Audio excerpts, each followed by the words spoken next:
وہی اعتراض کہ رسول بنا، خدا کا نائب بنا، حضرت صلی اللہ علیہ وسلم پر عیسائی مشرکین لگا رہے ہیں۔ دونوں میں اصل وجہ وہی ہے کہ تعصب اور سچائی کو نہ ماننے کی ایک کج بحثی پائی جاتی ہے۔ بات یہ ہے کہ انبیاء علیہ الصلوۃ والسلام خدا تعالیٰ کی مرضی سے گم کردہ راہوں کو، جس کو مخلوق بھول چکی ہوتی ہے، اور خدا تعالیٰ سے جوڑنے کے لیے اس کی طرف آتے ہیں، اور وہ اس خدا کے بلائے ہی بولتے ہیں، اپنی مرضی سے کچھ بھی نہیں بول رہے ہوتے۔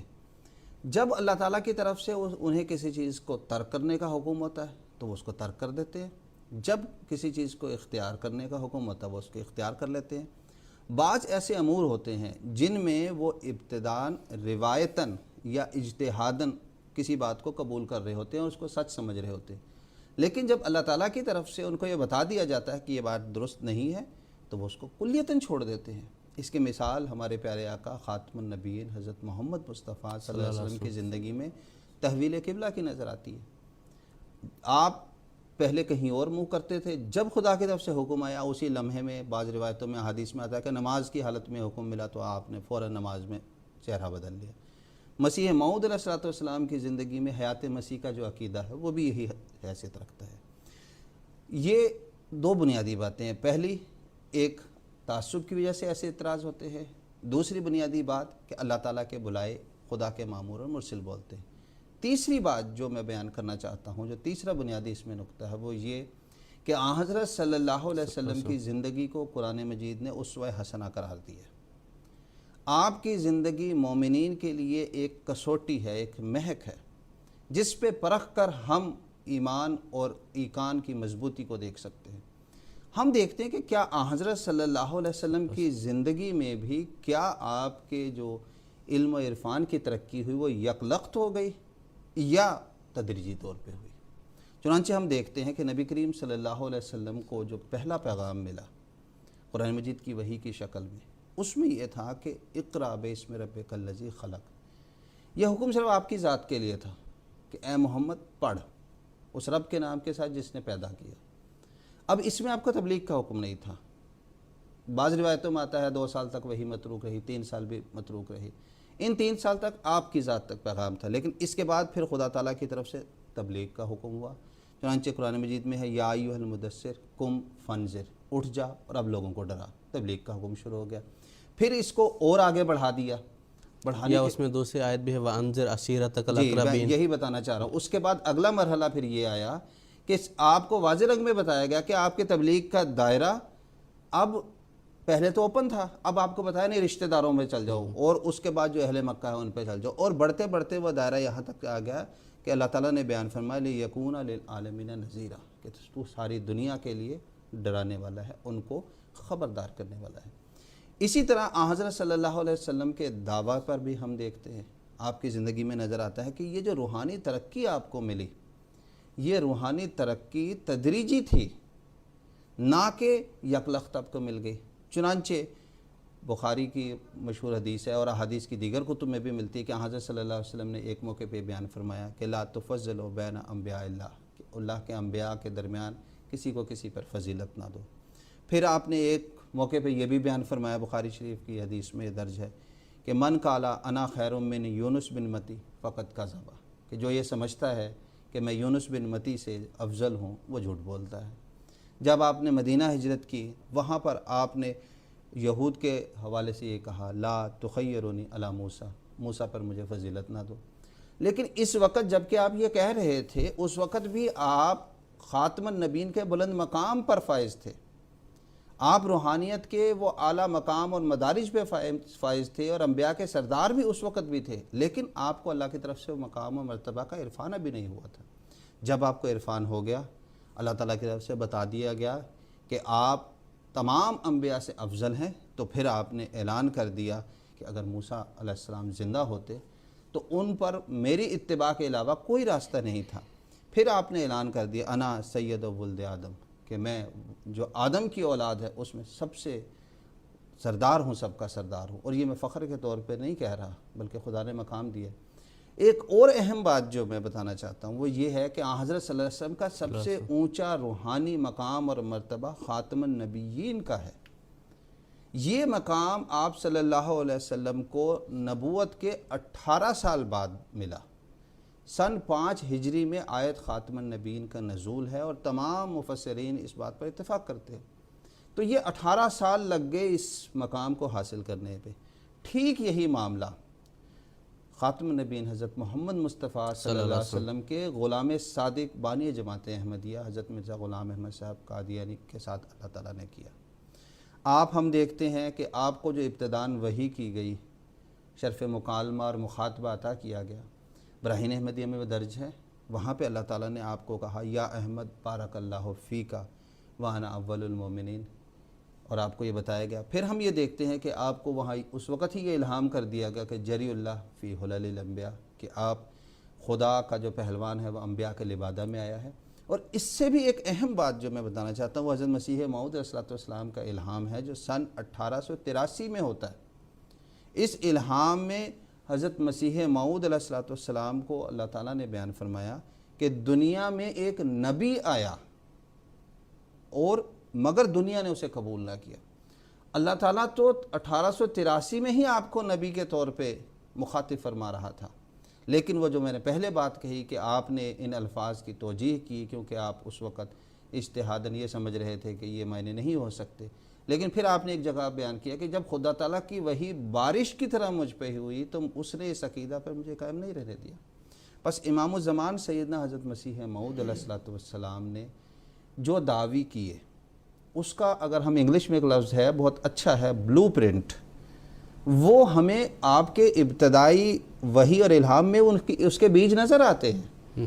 اسی بیج کو اللہ تعالیٰ نے مزید اپنے وقت میں کھول کے بتا دیا، چونکہ آپ اس مقام مرتبہ کو تب سمجھے نہیں، تب آپ نے اعلان نہیں کیا۔ جب اللہ تعالیٰ کی وحی نے آپ کو اس مقام و مرتبہ کو عطا کیا اور آپ اس کو فہم اور ادراک ہو گیا، آپ نے اعلان کر دیا کہ میں خدا کی طرف سے اب اس مقام پہ ہوں، جو مجھے قبول کرے گا وہ خدا کے حضور مقبول ہو جائے گا۔ بس حقیقت یہی ہے کہ آپ کا دعویٰ جو تدریجاً کیا گیا وہ مامورین کے طریقے کے مطابق کیا گیا، وہ ہمارے پیارے آقا خاتم النبیین حضرت محمد مصطفیٰ صلی اللہ علیہ وسلم کی زندگی کے جو طریقہ اور اسوہ تھا اس کے مطابق کیا گیا۔ آپ صلی اللہ علیہ وسلم کا یہ غلام صادق، شروعات میں ہی اس کو اللہ تعالیٰ نے نبی کے الفاظ سے یاد کیا اور وہ مقام عطا کیا جو واقعی ملنا چاہیے تھا، اور یہ مقام ذلی نبوت کا مقام تھا۔ بس حقیقت یہی ہے کہ یہ اعتراض یا یہ بات کہ تدریجی دعویٰ اور خود ساختہ دکانداری یہ انہی لوگوں کی طرف سے ہوتا ہے عموماً جن میں تعصب ہے اور جو حضرت صلی اللہ علیہ وسلم اور دیگر انبیاء کے اسوہ کرام کو نہیں جانتے، بلکہ یہ بات تو آپ حضرت مسیح علیہ السلام کی سچائی کی ایک دلیل ہے۔ آپ ایک جگہ خود بیان فرماتے ہیں، صدق سے میری طرف آؤ اسی میں خیر ہے، ہیں درندے ہر طرف میں عافیت کا ہوں حصار۔ جزاکم اللہ تعالیٰ احسن الجزا۔ دعوی مسیحت کے کیا تفصیل تھی محترم تنوین ناصر صاحب، اس کی تفصیل بتا دیں۔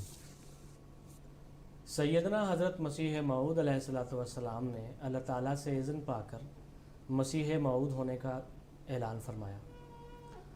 سب سے پہلے ہمیں یہ دیکھ لینا چاہیے کہ کیا قرآن مجید اور احادیث میں اس سلسلے میں کوئی صراحت آتی ہے، اور اگر اس سلسلے میں قرآن مجید اور احادیث میں وضاحت ملتی ہے تو حضرت مرزا غلام احمد قادیانی علیہ السلام جنہوں نے مسیح موعود ہونے کا دعویٰ کیا، ان کے دعوے کو بہت تقویت ملتی ہے۔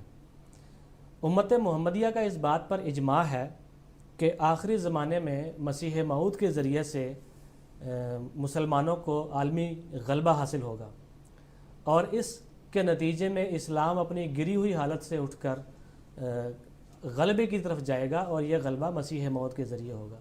چنانچہ قرآن مجید میں اللہ تعالیٰ فرماتا ہے هو الذی ارسل رسولہ بالہدی ودین الحق لیظہرہ علی الدین کلہ ولو کرہ المشرکون۔ اس آیت کریمہ میں مذکور غلبہ اسلام کے متعلق تفسیر جامع البیان جلد 29 میں لکھا ہے کہ وَذَلِكَ عِنْدَ نُزُولِ عیسیٰ ابن مریم، یعنی یہ غلبہ عیسیٰ ابن مریم کے نزول کے وقت ہوگا۔ پھر قرآن مجید میں اللہ تعالیٰ نے مسلمانوں سے ایک وعدہ فرمایا، چنانچہ اللہ تعالیٰ فرماتا ہے وعد اللہ الذین آمنوا منکم وعملوا الصالحات لیستخلفنہم فی الارض کما استخلف الذین من قبلہم، یعنی اللہ تعالیٰ نے مسلمانوں میں سے ان لوگوں کے ساتھ جو ایمان لائے اور انہوں نے اعمال صالحہ بجا لائے یہ وعدہ کیا کہ وہ ضرور ان میں خلفاء قائم کرے گا، جس طرح اللہ تعالیٰ نے ان سے پہلے موسوی امت میں خلفاء قائم کیے۔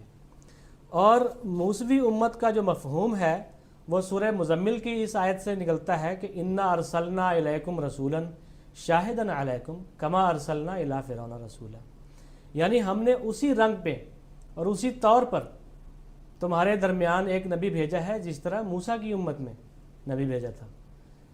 اس آیت کریمہ سے گویا کہ حضرت صلی اللہ علیہ وسلم کی مشابہت حضرت موسیٰ علیہ السلام سے ہوتی ہے، اور آیت استخلاف میں جو من قبلکم بیان ہوا ہے اس سے مراد حضرت موسیٰ علیہ السلام ہی کی امت ہے۔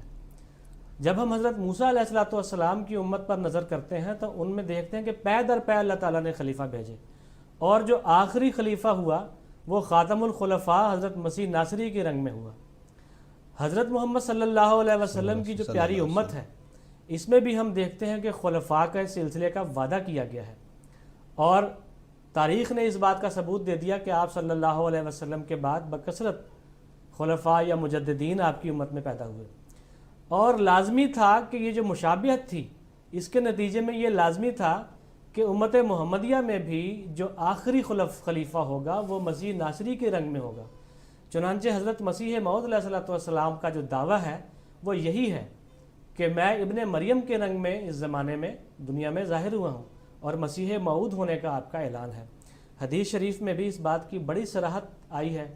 حضرت صلی اللہ علیہ وسلم نے بخاری کی حدیث ہے، حضرت ابو ہریرہ رضی اللہ تعالیٰ عنہ سے روایت ہے، کیفا انتم اذا نزل ابن مریم فیکم و امامکم منکم، کہ تمہاری کیسی ہی عمدہ حالت ہوگی جب ابن مریم تم میں نازل ہوں گے اور تمہارے امام تمہیں میں سے ہوں گے۔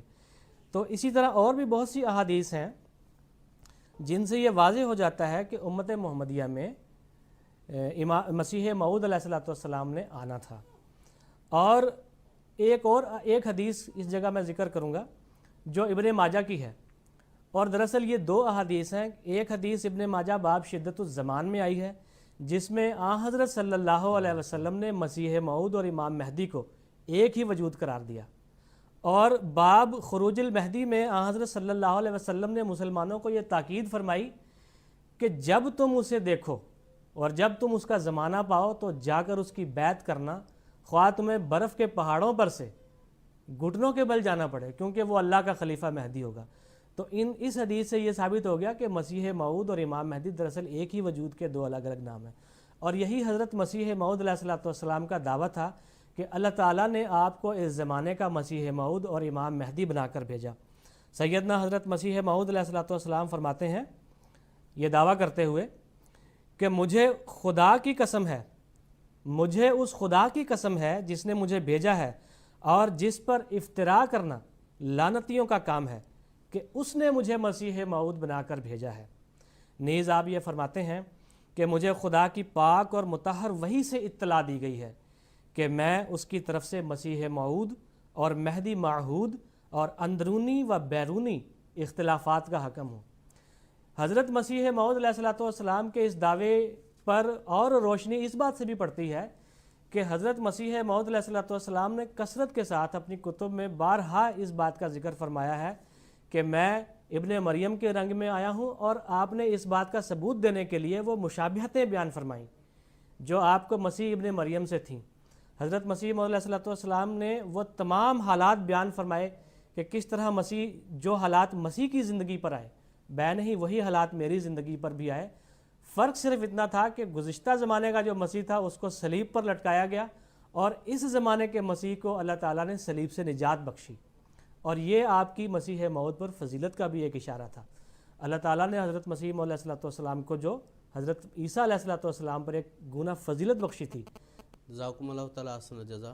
یعنی حضرت مسیح موعود علیہ السلام نے جو مسیح ناصری تھے ان کی وفات قرآن کریم کی 30 آیات سے ثابت کر دیا، اور ساتھ ہی یہ ثابت کر دیا کہ آنے والا جو موعود تھا وہ امامکم منکم کی جو حدیث ہے اس کے موافق امت محمدیہ میں آنا تھا۔ وہ جو عیسیٰ علیہ السلام ہے وہ تو فوت ہو چکے ہیں، جیسا کہ قرآن نے اس کی تصدیق کر لی ہے۔ تو آنے والا جو موعود تھا وہ اسی امت میں آنا تھا، وہ حضرت مرزا غلام حسن قادیانی علیہ الصلوۃ والسلام ہے۔ آپ اپنے شعر میں بھی بڑا اچھا فرماتے ہیں، کیا خوب فرماتے ہیں کہ ابن مریم ہوں مگر اترا نہیں چرخ سے، نیز مہدی ہوں لیکن بے تیغ و بے کارزار، یعنی مسیح ہیں لیکن آسمان سے نہیں اترے۔ اور وہ جو مہدی کے تعلق سے آتا ہے کہ وہ آ کے سب کو قتل کر لیں گے، زبردستی اسلام میں داخل کر لیں گے، میں وہ تیغ اور تلوار والا مہدی نہیں ہوں، بلکہ میں دلوں کو فتح کرنے والا مہدی ہوں۔ آپ کا دعویٰ مہدی ہونے کا بھی ہے، اس مہدویت کے دعوے کی کیا حقیقت ہے؟ محترم مولانا مجاہد حمزہ شاذلی۔ جزاکم اللہ احسن الجزا۔ آخری زمانہ میں حامی اسلام دین کے آنے کی ایک پیش گوئی اسلام کے متعدد فرقوں میں پائی جاتی ہے، اور اس کثرت سے پائی جاتی ہے کہ امت کی اکثریت اس بات کا اقرار کرتی ہے کہ آخری زمانہ میں خاتم النبیین حضرت محمد مصطفیٰ صلی اللہ علیہ وسلم نے ایک آنے والے موعود کی خبر دی ہے، اور وہ آنے والا موعود مہدی کے لقب سے یاد کیا گیا ہے۔ مہدی کے لفظی معنی ہیں ہدایت یافتہ، یعنی خدا سے ہدایت پانا اور اس کے بعد لوگوں کو ہدایت کرنا۔ لوگوں کو ہدایت کا کام کو اگر ہم عربی میں کہیں گے وہ ہادی ہو جائے گا، اور جو ہدایت پائی ہے اس لفظ کو اگر ہم کہیں گے وہ مہدی کہلائے گا۔ لیکن بڑے افسوس کے ساتھ کہنا پڑتا ہے کہ حضرت صلی اللہ علیہ وسلم نے جو مہدی کی خبر دی، جو ہدایت یافتہ ہوگا، اس کے بارے میں عوام الناس کی اکثریت مسلمانوں میں یہ خیال رکھتی ہے کہ وہ آنے والا ایک خونی مہدی ہوگا۔ بجائے ہدایت دینے کے وہ تلوار لے کر آئے گا اور کہے گا کہ جو میری بات مانے گا وہ تو ٹھیک ہے، جو نہیں مانے گا اس کا سر کاٹو۔ جبکہ یہ ہدایت قرآن میں ہے ہی نہیں۔ جبکہ قرآن میں یہ ہے ہی نہیں۔ قرآن مجید تو واضح رنگ میں کہتا ہے لا اکراہ فی الدین، دین میں کوئی جبر ہی نہیں ہے۔ تو یہ افسوس کا مقام ہے کہ ایک پاک لفظ جو مہدی تھا، جب ہم اس کے بارے میں گفتگو کرتے ہیں تو ذہن میں یہ کانسیپٹ چلا جاتا ہے کہ بھئی خونی مہدی ہوگا جو تلوار لے کے آئے گا، اور بس اس کا یہی کام ہوگا، ادھر گھوڑے میں بیٹھا اور دندناتا نکل گیا، جو سامنے آیا قتل و غارت کر دیا۔ حالانکہ حقیقت یہ نہیں ہے۔ یہ حقیقت کو غلط تصور میں اس رنگ سے بار بار ریپیٹ کیا گیا ہے کہ امت کے ذہن اب وہیں جا کر اٹک گئے ہیں، اس سے آگے سوچتے ہی نہیں ہیں اور سمجھنے کی صلاحیت ہی کھو چکے ہیں۔ اسی وجہ سے آپ سمجھیں کہ مہدی کے بارے میں جو مختلف روایات آتی ہیں، وہ مختلف جو روایات احادیث کے جو پیمانے ہیں، اس میں بعض محدثین نے جو اعلیٰ پائے کے گنے جاتے ہیں، امام بخاری ہوئے، امام مسلم ہے، انہوں نے مہدی کا باب ہی نہیں باندھا کہ اس میں اتنا کنٹروورشل ہو گیا ہے کہ ہر شخص یہ کہتا ہے، کوئی یہ کہتا ہے ہمارے فرقے سے ہوں گے، کوئی کہتا ہے کہ بنی فاطمہ سے ہوں گے، کوئی کہتا ہے حسن ہوں گے، کوئی کہتے ہیں حسینی ہوں گے، اکثر احادیث وضیع اور اکثر احادیث وضیع کے قرار دے کے اس کو نکال دیے۔ لیکن ان اختلاف کے ہوتے ہوئے بھی جب امت میں مسلسل یہ ایک عقیدہ پایا جاتا ہے تو حقیقت یہی ہے کہ حضرت صلی اللہ علیہ وسلم کی ایسی حدیث موجود ہے کہ مہدی آئے گا۔ مسلمانوں کا یہ عقیدہ ہے کہ امت کی اصلاح کے لیے آخری زمانے میں دو شخص ظاہر ہوں گے۔ ایک شخص عیسیٰ بن مریم علیہ السلام جو آسمان پہ اپنے جسم کے ساتھ 2000 سالوں سے زندہ موجود ہیں، اور آخری زمانے میں وہ دو فرشتوں کے کندھوں پہ ہاتھ رکھتے ہوئے نیچے اتریں گے، اور دمشق میں مینارے کے قریب سیڑھی لگا کے پھر علماء ان کو اتاریں گے۔ یہ عقیدہ ہے۔ ان کی تائید کے لیے وہ یہ سوچتے ہیں کہ پھر مہدی بھی آئے گا، جو بعض روایتوں میں حسینی ہوگا، بعض میں حسنی ہوگا، بعض اس طرح کہتے ہیں۔ تو یہ دو مختلف وجوہ پائے جاتے ہیں، جبکہ جماعت احمدیہ احادیث سے اور قرآن مجید کی روشنی سے یہ واضح کر دیتی ہے کہ مسیح اور مہدی یہ دو لقب تھے جو حضرت صلی اللہ علیہ وسلم نے ایک آنے والے کے لیے ہی قرار دیے ہیں۔ اس کی ایک حیثیت مسیح کی ہے، ایک حیثیت مہدی کی ہے۔ چنانچہ ہم دیکھتے ہیں کہ کیا یہ لفظ مہدی نبی کریم صلی اللہ علیہ وسلم نے صرف ایک آنے والے موعود کے لیے ہی استعمال کیا ہے، یا اور بھی لوگوں کے لیے یہ لفظ استعمال کیا گیا ہے؟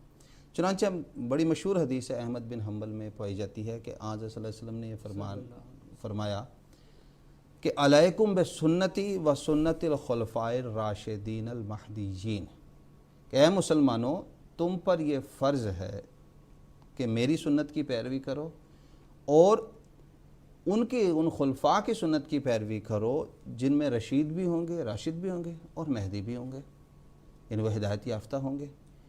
تو یہ ہمیں پتہ لگا کہ یہ مہدی کا جو لفظ ہے یہ ہدایت یافتہ ہونے کے جو معنی ہیں وہ دراصل اوروں کے لیے بھی حضرت صلی اللہ علیہ وسلم نے استعمال کیے۔ پھر دوسری دلیل کہ مہدی اور مسیح دونوں ایک ہی وجود ہے۔ آپ ان کا نظریے سے دیکھیں کہ دونوں کا ایک ہی زمانہ ہے، دونوں کے جو کام بیان کیے گئے ہیں وہ تقریباً ایک ہی ہے۔ اسلام میں ہمیں یہ نظر آتا ہے کہ ایک وقت میں ایک امام ہوتا ہے جس کی بیعت لازم ہو رہی ہوتی ہے، تو جب دونوں ایک ساتھ آ جائیں گے تو پھر بیعت کس کی ہوگی؟ اصل میں مغالطہ جو لگا وہ بنیاد یہ بنی کہ عقیدہ حیات مسیح جو مسلمانوں کے ساتھ وابستہ ہو گیا۔ مسلمانوں نے تو یہ سوچ لیا کہ عیسیٰ علیہ السلام آسمان میں زندہ موجود ہیں، اب وہ آسمان سے زندہ ہی آئیں گے۔ جب وہ زندہ آئیں گے تو پھر وہ یہ کیسے تصور کر لیں کہ جو مہدی ہوگا وہ وہی شخص ہوگا، وہ تو آسمان میں عیسیٰ مسیح، لہٰذا مجبور ہو گئے کہ ایک دوسرے شخص کو مہدی کے طور پہ پیش کریں، اور پھر مجبوراً یہ کرنا پڑا کہ بھئی اب دو ہو جائیں گے تو پھر بیعت کس کی ہوگی؟ تو لہٰذا یہ کہا گیا کہ مہدی کی بیعت عیسیٰ علیہ السلام کریں گے۔ حالانکہ ہمیں مسلم شریف کی حدیث میں نظر آتا ہے کہ آپ نے عیسیٰ علیہ السلام کے بارے میں حضرت صلی اللہ علیہ وسلم نے نبی اللہ کے الفاظ استعمال فرمائے، اور ایک بار نہیں 4 بار بیان فرمایا ہے کہ آپ وہ آنے والا نبی اللہ ہوگا۔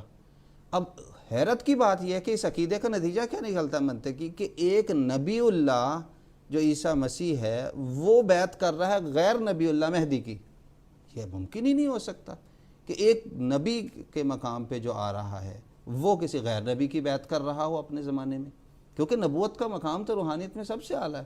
اس کا منطقی نتیجہ یہی نکلتا ہے کہ یا یہ عقیدہ ہی غلط ہے یا یہ ماننا پڑے گا کہ مہدی اور مسیح ایک ہی وجود ہیں، اور حقیقت یہی ہے۔ خدا حضرت صلی اللہ علیہ وسلم نے یہ بیان فرمایا، جیسا کہ ابھی اس سے پہلے محترم تنویر احمد صاحب نے بھی اس کی طرف اشارہ کیا تھا کہ ابو داؤد کی مشہور حدیث ہے، وہ حدیث ہے لل مہدی الا عیسیٰ، کہ جو آنے والا عیسیٰ ہے وہی مہدی ہے۔ اور پھر حقیقت یہی ہے کہ اللہ تعالیٰ نے موعود امام مہدی موعود علیہ السلام بانی جماعت احمدیہ کو وحی کے ذریعہ یہ بیان کیا کہ جس مسیح اور مہدی کا انتظار مسلمان کر رہے ہیں وہ تو ہے۔ میں حضرت مسیح موعود علیہ السلام کے الفاظ پڑھ دیتا ہوں۔ حضرت مسیح علیہ السلام بیان فرماتے ہیں، مجھے خدا کی پاک اور مطہر وحی سے اطلاع دی گئی ہے کہ میں اس کی طرف سے مسیح موعود، مہدی موعود اور اندرونی و بیرونی اختلافات کا حکم ہوں۔ دعوی کیا ہے؟ مسیح، مہدی، اندرونی اور بیرونی موعود کا اختلافات کا جو حل ہے اس کو کرنے والا ہوں، بطور حکم کے آیا ہوں۔ اس حکم نے کیا فیصلہ دیا؟ مسیح اور مہدی کے بارے میں جو اختلاف پایا جا رہا ہے، جس پر امت اختلاف کر رہی تھی، ایک وجود ہے، دو وجود ہیں، کیا ہے؟ اس حکم کا فیصلہ میں پڑھتا ہوں۔ حضرت مسیح موعود علیہ السلام اپنی کتاب ازالہ اوہام روحانی خزائن جلد 3 صفحہ 379 میں بیان فرماتے ہیں، ایسا ہی مہدی کے بارے میں جو بیان کیا جاتا ہے، ضرور ہے کہ پہلے امام محمد مہدی آویں اور بعد اس کے ظہور ابن مریم مسیح کا۔ یہ خیال قلت تدبر کی وجہ سے پیدا ہوا ہے۔ دراصل یہ خیال بالکل فضول اور محمل معلوم ہوتا ہے کہ باوجود یہ کہ ایک ایسی شان کا آدمی ہو جس کو با اعتبار باطنی رنگ اور خاصیت اس کی کہ مسیح ابن مریم کہنا چاہیے، دنیا میں ظہور کرے، اور پھر اس کے ساتھ کسی مہدی کا آنا ضروری ہو، کیا وہ خود مہدی نہیں ہے؟ یہ سوال ہے۔ مسیح علیہ السلام بیان فرمایا کہ جو مسیح آ رہا ہے وہ تو خدا سے ہدایت یافتہ ہے، اس کی باطنی طاقت ہے کہ وہ آ رہا ہے، تو کیا وہ خود مہدی نہیں ہے کہ پھر ایک الگ سے مہدی بنانا پڑے گا؟ یہ ہر نبی تو مہدی ہوتا ہی ہر نبی مہدی ہوتا ہے، قرآن مجید نے ہمارے سامنے بیان فرمایا۔ اور پھر حضرت مسیح علیہ السلام اسی حدیث کو پیش کرتے ہوئے بیان، کیا وہ خدا تعالیٰ کی طرف سے ہدایت پا کر نہیں آیا؟ کیا اس کے پاس اس قدر جواہرات و خزائن و اموال معارف دقائق نہیں کہ لوگ لیتے لیتے تھک جائیں؟ یہ ہے وہ حقیقت۔ اب میں آتا ہوں حضرت مسیح موعود علیہ السلام بانی جماعت احمدیہ کی زندگی کے حوالے سے اس بات کو واضح کرتا ہوں۔ سن 1890 میں سیدنا حضرت اقدس مسیح موعود علیہ السلام کو اللہ تعالیٰ کی طرف سے بذریعہ وحی بتایا گیا کہ جس موعود مسیح کا انتظار امت کر رہی ہے وہ وفات پا چکے ہیں، اس کے رنگ میں خدا کی طرف سے تجھے بھیجا گیا ہے۔ حضرت مسیح موعود علیہ السلام نے یہ اعلان ازالہ اوہام میں 1890 میں کر دیا۔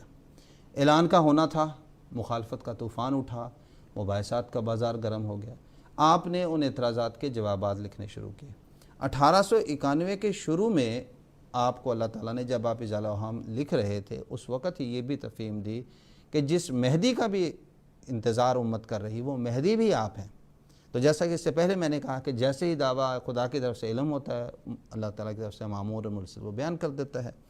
چنانچہ آپ نے اس کے ساتھ اس بات کو بڑی شدت کے ساتھ بیان کیا کہ میں مہدی تو ہوں، جیسے کہ آپ نے اپنے شعر میں بھی بیان کیا، لیکن میں تلوار لے کر نہیں آیا، میں خونی مہدی نہیں ہوں، تیغ بے کارزار آیا ہوں۔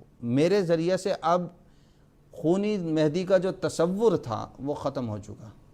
اب مہدی ہدایت یافتہ ہے، وہ دلوں کو پاک کرے گا، وہ خدا کے ساتھ بندوں کا تعلق جوڑے گا، وہ ان کو نفوس کا تزکیہ کرے گا اور حدیث کی روشنی کے مطابق ایمان کو دلوں میں قائم کرے گا، سریا سے اس کو واپس لے کر۔ یہ تصور جو مسلمانوں میں پایا جاتا ہے تھا کہ خونی مہدی آئے گا، تلوار لے کے قتل عام کرے گا، آپ نے اس کا کلیتاً رد فرما دیا۔ اب ہم دیکھتے ہیں کہ جب آپ نے دعویٰ کر دیا، لوگوں نے اعلان کیا کہ اچھا آپ نے دعویٰ کیا تو ثبوت بھی دیں آپ مہدی ہیں۔ اللہ تعالیٰ کی فعلی شہادت ظاہر ہوتی ہے۔ فعلی شہادت اس رنگ میں ظاہر ہوئی کہ سن 1894 میں اللہ تعالیٰ نے چاند اور سورج گرہن کی روشنی، جو چاند اور سورج گرہن کو جو گرہن لگا ہے وہ احادیث کی روشنی میں لگا۔ چنانچہ احادیث کی وہ لمبی حدیث ہے، اس میں جو الفاظ ہیں میں پہلے لفظ پر توجہ دلانا چاہتا ہوں۔ آپ نے بیان فرمایا نبی کریم صلی اللہ علیہ وسلم نے اِنَّ لِمَہْدِینَ آیاتین، کہ میرے آنے والے اس سچے مہدی کے لیے دو نشان ہوں گے، سورج کا اپنے بروقت دنوں پہ گرہن لگنا اور چاند کا اپنے بروقت دنوں پہ۔ آپ نے دعویٰ مہدیت کیا، مہدیت کے بارے میں جو علامت حضرت صلی اللہ علیہ وسلم نے بیان فرمائی وہ اس کے مطابق چاند سورج گرہن لگ گیا۔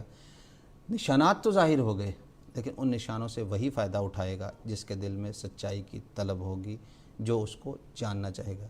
جس کی آنکھ میں کوئی بیماری ہو یا اندھراتا ہو وہ روشنی سے فائدہ نہیں اٹھا سکتا۔ بس صدق دل سے خدا کے حضور دعائیں کرتے ہوئے اس آنے والے موعود مہدی اور مسیح کو قبول کرنا ہر ایک امت کے حقیقی مسلمان کے لیے ضروری ہے۔ جزاکم اللہ۔ جزاکم اللہ تعالیٰ احسن الجزا۔ آپ نے نہایت ہی شرح و بسط کے ساتھ تفصیل کے ساتھ دعوی مہدیت کے بارے میں جو ضروری امور تھے ان کا آپ نے احاطہ کیا۔ اس میں ایک بات یہ بھی ہے کہ مسیح جو آنے والا تھا چونکہ اس نے عیسائیت کی اصلاح کرنی تھی، تو اس وجہ سے ان کو مسیح بھی کہا گیا، اور مہدی نے آ کے مسلمانوں کی اصلاح کرنی تھی تو اس وجہ سے اس کو مہدی کا لقب دیا گیا۔ تو یہ بھی ایک تفہیم ایک تشریح ہے۔ اور وہ جو قرآن حدیث ہے کہ کیف انتم اذا نزل ابن مریم فیکم و امامکم منکم، وہاں اصل میں تھا وہو امامکم منکم، وہ تم میں سے تمہارا امام ہوگا۔ تو انہوں نے یہ اس میں یہ یہاں یہ تراشیدہ کہ وہ امامکم منکم، اس وقت جب وہ مسیح آئے گا اس وقت تم میں تمہارا امام موجود مہدی ہوگا، جبکہ یہ تھا وہو امامکم منکم، جو وہ مسیح آئے گا وہی تم میں سے تمہارا امام ہوگا۔ تبھی وہ جو حدیث ہے للمہدی الا عیسیٰ، مہدی ہی عیسیٰ ہوں گے۔ تو جیسا کہ آپ نے یہ بجا فرمایا کہ جب مسیح موعود علیہ الصلوۃ والسلام نے مہدی ہونے کا دعویٰ کیا، پھر اللہ تعالیٰ نے فعلی شہادت کے طور پر جو سورج و چاند گرہن تھا، آپ نے جیسا کہ آپ اپنے شعر میں بھی فرماتے ہیں، آسماں میرے لیے تو نے بنائے ایک گواہ، چاند اور سورج ہوئے میرے لیے تاریک و تار۔ گفتگو کو آگے بڑھاتے ہوئے محترم تنویر احمد صاحب ناصر سے میں درخواست کروں گا کہ حضرت مسیح موعود علیہ الصلوۃ والسلام نے دعوی نبوت بھی کیا ہے، اس کی کیا حقیقت ہے؟ سیدنا حضرت مسیح موعود علیہ الصلوۃ والسلام نے حضرت صلی اللہ علیہ وسلم کی کامل غلامی اور فرمانبرداری میں ذلی نبوت کا دعویٰ فرمایا، یعنی آپ حضرت صلی اللہ علیہ وسلم کے عکس ہیں۔ اور مخالفین احمدیت حضرت مسیح موعود علیہ الصلوۃ والسلام پر یہ اعتراض کرتے ہیں کہ گویا آپ نے نبوت کا دعویٰ کر کے حضرت صلی اللہ علیہ وسلم کی ختم نبوت پر ڈاکہ ڈالا ہے، اور یہ وہ الزام لگاتے ہیں کہ آپ نے حضرت صلی اللہ علیہ وسلم سے علیحدہ اور مستقل اور بلکہ آپ سے بڑھ کر کسی نبوت کا اعلان کیا ہے، جبکہ حضرت مسیح موعود علیہ الصلوۃ والسلام نے بارہا مرتبہ اپنی تحریرات میں اس بات کا ذکر کیا ہے کہ میرا دعویٰ حضرت صلی اللہ علیہ وسلم کی اطاعت اور فرما برداری میں ہے، آپ کی غلامی میں ہے، آپ کی نبوت اور آپ کی فرما برداری سے قدم باہر رکھنا تو میں گناہ سمجھتا ہوں۔ تو یہ دعویٰ ہے حضرت مسیح موعود علیہ السلام کا کہ میں حضرت صلی اللہ علیہ وسلم کی اطاعت و فرما برداری میں اور غلامی میں نبی ہوں۔ چنانچہ جب ہم قرآن مجید پر اس اعتبار سے نظر ڈالتے ہیں تو ہمیں معلوم ہوتا ہے کہ اللہ تعالیٰ نے حضرت صلی اللہ علیہ وسلم کی غلامی اور اطاعت میں اور آپ کی فرما برداری میں نبوت کا دروازہ کھلا رکھا ہے، بلکہ یہ دروازہ اب صرف امت محمدیہ میں ہی کھلا ہے۔ چنانچہ قرآن مجید میں اللہ تعالیٰ سورہ فاتحہ میں ہمیں یہ دعا سکھاتا ہے کہ اہدنا الصراط المستقیم صراط الذین انعمت علیہم، یعنی اللہ تعالیٰ نے یہ دعا سکھائی کہ اے اللہ ہمیں سیدھے راستے پر چلا، ان لوگوں کے راستے پر جن پر تیرا انعام ہوا۔ اور سورہ نساء میں اللہ تعالیٰ نے وہ انعام بتا دیے کہ وہ کیا کیا انعام ہیں اور کس وجہ سے کس طرح ملیں گے۔ چنانچہ اللہ تعالیٰ فرماتا ہے کہ وَمَن يُطِعِ اللَّهَ وَالرَّسُولَ فَأُولَٰئِكَ مَعَ الَّذِينَ أَنْعَمَ اللَّهُ عَلَيْهِمْ مِنَ النَّبِيِّينَ وَالصِّدِّيقِينَ وَالشُّهَدَاءِ وَالصَّالِحِينَ وَحَسُنَ أُولَٰئِكَ رَفِيقًا، یعنی جو اللہ اور رسول یعنی حضرت صلی اللہ علیہ وسلم کی اطاعت کریں گے تو یہی وہ لوگ ہیں جو ان لوگوں میں سے ہوں گے جن کو اللہ تعالیٰ نبوت کا مقام عطا کرے گا، صدیقیت کا مقام عطا کرے گا، شہداء کا درجہ عطا کرے گا، انہیں صالح بنائے گا اللہ تعالیٰ۔ تو یہ وہ تمام انعامات ہیں جو اللہ تعالیٰ اور حضرت صلی اللہ علیہ وسلم کی کامل فرما برداری اور اطاعت کے نتیجے میں ملتے ہیں۔ دنیا میں ہم دیکھتے ہیں کہ جب ایک عام آدمی بھی کوئی وعدہ کرتا ہے کسی سے تو اس سے یہ امید کی جاتی ہے کہ وہ اس وعدے کو پورا کرے گا، کجا یہ کہ اللہ تعالیٰ ایک وعدہ کرے تو یہ کیسے ممکن ہے کہ اللہ تعالیٰ ایک وعدہ کرے اور اس کو پورا نہ کرے؟ اور خصوصاً پھر جب اللہ تعالیٰ یہ کہتا ہے کہ اگر تم سیدھے راستے پر چلو گے، یعنی سورہ فاتحہ کی جو دعا ہے، اگر تم سیدھے راستے پر چلو گے تو تمہیں یہ انعامات ملیں گے، اور اللہ تعالیٰ نے اپنے اس وعدے کو پورا کیا۔ امت میں لا تعداد شہداء، صلحاء اور صدیقیت کا مقام رکھنے والے پیدا ہوئے، اور ایک وہ بھی ہوا جسے اللہ تعالیٰ نے حضرت صلی اللہ علیہ وسلم کی کامل فرما برداری اور اطاعت میں ذلی طور پر محمدی نبوت کی چادر پہنائی، اور وہ سیدنا حضرت مسیح موعود علیہ الصلوۃ والسلام مرزا غلام احمد قادیانی علیہ الصلوۃ والسلام تھے۔ حدیث کا ذکر ہوا ہے، حدیث میں بھی ایک دو حدیث کا اکثر اس جگہ پیش کرے گا۔ حضرت صلی اللہ علیہ وسلم نے ایک سے زائد مرتبہ صحیح مسلم کی حدیث میں آنے والے مسیح موعود کو نبی اللہ قرار دیا، اور ایک حدیث میں آپ نے فرمایا کہ ابو بکر خیر الناس الا ان یکون نبی، کہ ابو بکر اس امت کے بہترین انسان ہیں سوائے اس کے کہ ان کے بعد کوئی نبی آ جائے۔ اس سے جہاں امکان نبوت کا پتہ چلتا ہے کہ حضرت صلی اللہ علیہ وسلم کے بعد امت میں نبی آ سکتے ہیں، وہیں یہ بھی پتہ چلتا ہے کہ امت محمدیہ میں آنے والا جو نبی ہے وہ تمام امت کے جو لوگ ہیں ان سے سب سے افضل ہوگا، یہاں تک کہ حضرت ابو بکر سے بھی افضل ہوگا، تبھی تو وہ نبی کا لقب پائے گا۔ چنانچہ حضرت مسیح موعود علیہ الصلوۃ والسلام کا یہی دعویٰ ہے کہ میں حضرت صلی اللہ علیہ وسلم کی کامل غلامی اور فرما برداری میں اس امتی نبوت کا درجہ پانے والا ہوں۔ خاکسار ایک اقتباس حضرت مسیح موعود علیہ السلام کا یہاں پیش کرے گا جس میں حضرت مسیح موعود علیہ السلام نے اپنے تمام الزام لگانے والوں کا جواب بھی دیا ہے اور اپنے دعوی نبوت کی حقیقت بھی بیان فرمائی ہے۔ حضور فرماتے ہیں کہ یہ الزام جو میرے ذمے لگایا جاتا ہے کہ گویا میں نے ایسی نبوت کا دعویٰ کیا جس سے مجھے اسلام سے کچھ بھی تعلق باقی نہیں رہتا، اور جس کے یہ معنی ہے کہ میں مستقل طور پر اپنے تئیں ایسا نبی سمجھتا ہوں کہ قرآن شریف کی پیروی کی کچھ حاجت نہیں رکھتا، اور اپنا علیحدہ کلمہ، علیحدہ قبلہ بناتا ہوں، اور شریعت اسلام کو منسوخ کی طرح قرار دیتا ہوں، اور حضرت صلی اللہ علیہ وسلم کی اقتداء اور مطابقت سے باہر جاتا ہوں۔ یہ الزام صحیح نہیں، بلکہ ایسا دعویٰ نبوت کا میرے نزدیک کفر ہے۔ پھر آپ فرماتے ہیں جس بنا پر میں اپنے تئیں نبی کہلاتا ہوں وہ صرف اس قدر ہے کہ میں خدا تعالیٰ کی ہم کلامی سے مشرف ہوں، اور وہ بہت سی غیب کی باتیں میرے پر ظاہر کرتا ہے، اور انہی امور کی کثرت کی وجہ سے اس نے میرا نام نبی رکھا ہے۔ یہ مجموعہ اشتہارات جلد 3 صفحہ 597 کا یہ اقتباس ہے۔ تو یہ ہے حضرت مسیح موعود علیہ الصلوۃ والسلام کے دعوی نبوت کی اصل حقیقت۔ جزاکم اللہ تعالیٰ۔ ناظرین کرام، اس کے ساتھ ہی ہمارا پروگرام اختتام پذیر ہوا چاہتا ہے۔ آخر میں اجازت لینے سے پہلے حضرت مسیح موعود علیہ الصلوۃ والسلام کا ایک اقتباس پڑھ کر آپ سے اجازت چاہوں گا۔ حضرت مسیح موعود